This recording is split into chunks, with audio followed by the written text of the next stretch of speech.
Hello everyone, welcome to our channel. This is Anjali Pratap and you are here to embrace the iExamB learning experience where you are going to get your preparation 50% faster. So, आज की session में we are going to talk about one of the most common areas जहाँ पे aspirants हो जाते हैं काफ़ी ज़्यादा confused. But वहाँ जाने से पहले let me start the session with a very good news which all of the aspirants who are actually waiting for such time, you have the opportunity right now in front of you. Republic Day sale शुरू हो गया है iExamB के platform पे जहां आप सभी courses actually avail कर सकते हो 60% पे.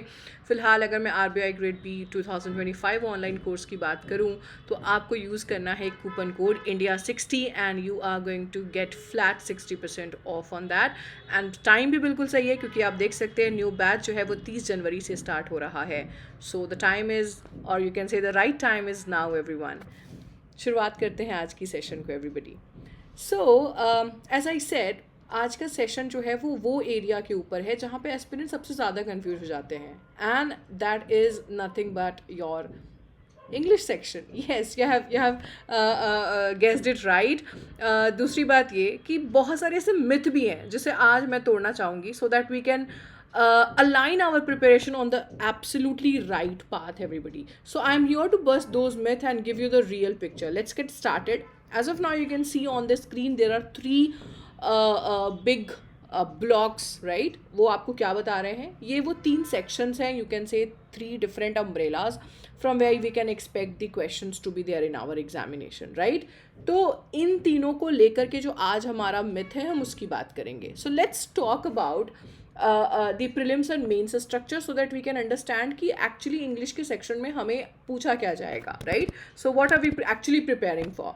So when we talk about prelims or you can say the phase 1, आपको यहाँ पे English section के questions मिलेंगे MCQ के form में, okay? But when we talk about mains, यहाँ पे आपको descriptive paper attempt करना है guys. Descriptive paper में आपको essay, precis and reading comprehension के क्वेश्चन होते हैं. रीडिंग कॉम्प्रिहेंशन के क्वेश्चन आपको फेज़ 1 में भी मिलेंगे but that will be in the MCQ form. So these are the things जिसको हम टारगेट कर रहे हैं. तो अगर मैं सबसे पहले पॉइंट की बात करूँ या सबसे पहले मिथ की बात करूँ is that lot of people think कि इंग्लिश जो है ना वो सिर्फ और सिर्फ ग्रामर है, ठीक है. उसके ऊपर ज़्यादा हमें फोकस करने की भी ज़रूरत नहीं है या कभी कभी हम बहुत ओवरली फोकस भी कर जाते हैं. So students, first of all, remember that yes, grammar is important. But English for RBI grade B isn't just about filling the blanks with the correct tense or preposition. It's all about your comprehension, vocabulary, and most importantly, expression. Because expression is going to be used in your descriptive test, right? So if you are just focusing on grammar or maybe too much focusing on grammar, you are missing out on a lot of other crucial areas, okay? So याद रखिए, grammar is just one piece of the puzzle. It's there, ठीक है. लेकिन पूरी की पूरी English section सिर्फ और सिर्फ ग्रामर के ऊपर नहीं है. हमें फोकस करना है कि हम अपनी रीडिंग कॉम्प्रिहेंशन को और बढ़िया करें, एक्सपैंड करें अपनी वोकैबुलरी को एंड राइटिंग की भी प्रैक्टिस साथ साथ शुरू कर दे. Don't get just stuck in one lane, students. Let's talk about the second one. Second one is, I think maybe some of you might differ onto this point, but some people actually take this section for granted also. कि ठीक है, हमने high school में ये पढ़ा है, maybe I am very good at speaking, so this might not be a stumbling block, okay. याद रखिए, English is critical guys for phase 1 as well as for phase 2. This will make or break your exam performance, ठीक है. Significant portion है आपका ये exam में जो आपको हमेशा भीड़ से अलग रखने में हेल्प करेगा. Ignoring English will actually leave you with lot to catch up on, especially when you are just a few weeks away from the exam maybe, ठीक है. तो याद रखिए, it's not something you want to neglect. एक बात और यहाँ पे आपको मैं बताना चाहूँगी कि इंग्लिश के लिए ना आप अगर सोच रहे हो ना कि बहुत ज़्यादा टाइम भी आपको डेडिकेट करना है guys, if you are just like focusing on the key areas, even if you are just neglecting the not so important parts, फिर भी हम ये सेक्शन अच्छे से डील कर सकते हैं. But those people who are completely ignoring the section, फिर तो मुसीबत की बात बन जाएगी, ओके.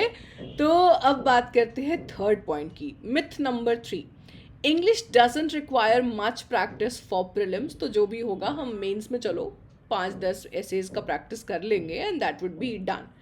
सो याद रखिएगा students, people often think actually कि इंग्लिश सेक्शन जो प्रिलिम्स की आती है ना, it's just a breeze, but let me tell you it's not.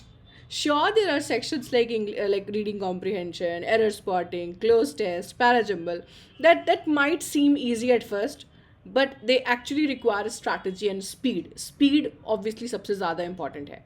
तो याद रखना है कि हमें क्विक भी होना है और एक्यूरेट भी होना है, और एक ही तरीका है वहाँ पे पहुँचने के लिए, and that is regular practice. So you can't just show up on exam day expecting to breeze through the English section. Practice is the key to improve your speed, accuracy and understanding. और अब मैं बात करूँगी सीधा आखिरी myth के बारे में, कि हम तो वैसे भी डिस्क्रिप्टिव पेपर स्किप कर सकते हैं अगर हम बहुत अच्छे नहीं हैं राइटिंग पे, मैं बाकी सेक्शन में जो है ना ज़्यादा स्कोर कर लूँगा. No, students. First of all, you can't skip it. Secondly, no one is born a perfect writer. तो आप ये चीज़ दिमाग से निकाल लो कि वहाँ पे you have to write a book. आपको ऑथर नहीं बनना है. डिस्क्रिप्टिव प्रैक्टिस, या आप ये समझो जो डिस्क्रिप्टिव पेपर है हमारा आरबीआई का, it's all about practice and organisation. अगर आपने ये दो फंडामेंटल ब्लॉक्स को अगर टेम कर लिया ना, तो कोई बात नहीं. अगर आप स्ट्रगल कर रहे हो राइटिंग के साथ, you can still improve. You have right now time. Start by writing small essays जिसमें आपको कंफर्ट जोन लगता हो.